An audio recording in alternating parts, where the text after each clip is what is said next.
Well, hello everybody, and welcome back to Julie's Orchids. It's been a while since I've been on. As you can tell, I sound a little bit crook. I have COVID, so I've been in isolation for the last 5 days. So I thought I'd just do a quick update. I can't really leave my bedroom because I've got COVID, and I have to isolate away from the rest of the house. So we'll film what we can. And again, my apologies if I'm a bit snorky. So let's start off with, we're looking at some of the oldest babies in the collection, and we'll start with the ones that I'm really struggling with, which are our Phal Bellina, or Cerulean. I'm down to this one and that one, and they're not doing real good. But they're not dead, so we'll be happy with that one. Up here we've got some of the Phal philippinensis silverleaf and a mixture of some Phal manii. And you can see we've got all sorts of little root growths and leaf growths coming on both of these. Our Phal Stewartiana Tipo are doing absolutely fantastic. They're putting off such very large new leaves. The size of that root coming off this one here. All of these are in some form of active growth, and they've had to move up a pot size, so can't complain with those.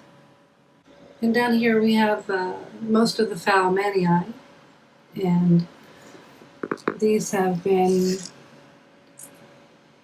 out of flask since then, and they seem to be going along really well with putting out new roots, new leaves, and everybody seems to be real happy.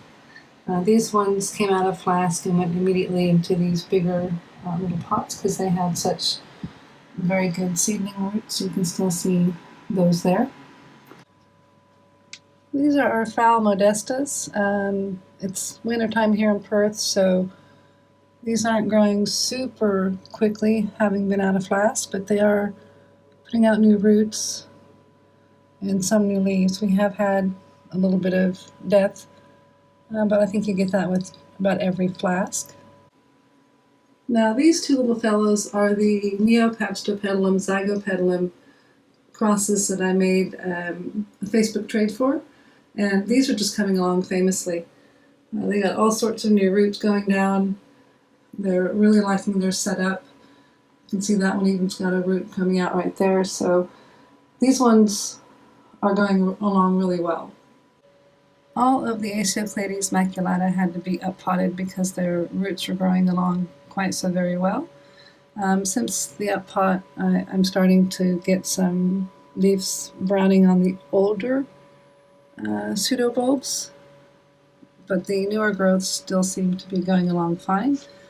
And above them is the remainder of the Acioclades maculata and our Acioclades spatuliflora. And these ones came out of flask looking really bad. This one has grown that new growth right there.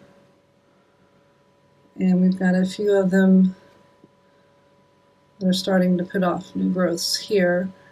But the Acioclades spatuliflora really do seem to be struggling the most. Now we'll have a look at some of the newer seedlings that I've deflasked in the last week or so since coming back home from Bali. So here's a little zygopetalum mix. And I put these into compots strictly because of lack of space. And here's another look at 3 more little flasks I've gotten and opened since coming back home from Bali, and thought I'd give these ones a go. They were on sale. This one is my first bulbophyllum lobii and graveolus. So it's my first bulbophyllum flask. And here's a flask of Schilleriana and Phal Malang. Those are some really, really little tiny ones. And I don't have much hope for this flask. And the last new addition of the babies would be red Clarkiara dark matter, which is a mixture of those. And I got those on the 4th of the 27th, 2022. I've had some of these die off. I got that little one back there is making some nice new roots. So again, these are just sort of limping through. And they're not all dead yet, so we're going to be happy with that. Up here on this shelf is the one of each of the little individual fowl babies in their own little pots. These were the ones that I felt were the strongest of the babies that I'm planning on keeping, and so since they were starting into active growth, I just went ahead and put them into these. They're permanent pots. I've done that about a month and a half, 2 months ago, and they seem to be starting to grow roots again and raking up, and so all over I can say I'm real happy. So there you go, there's the update on the babies. Again, sorry for sounding a bit nasally. Just getting over COVID here. So if you like the quick little update, please give me a thumbs up. A subscribe would be nice. And everyone keep happy and healthy out there. Bye.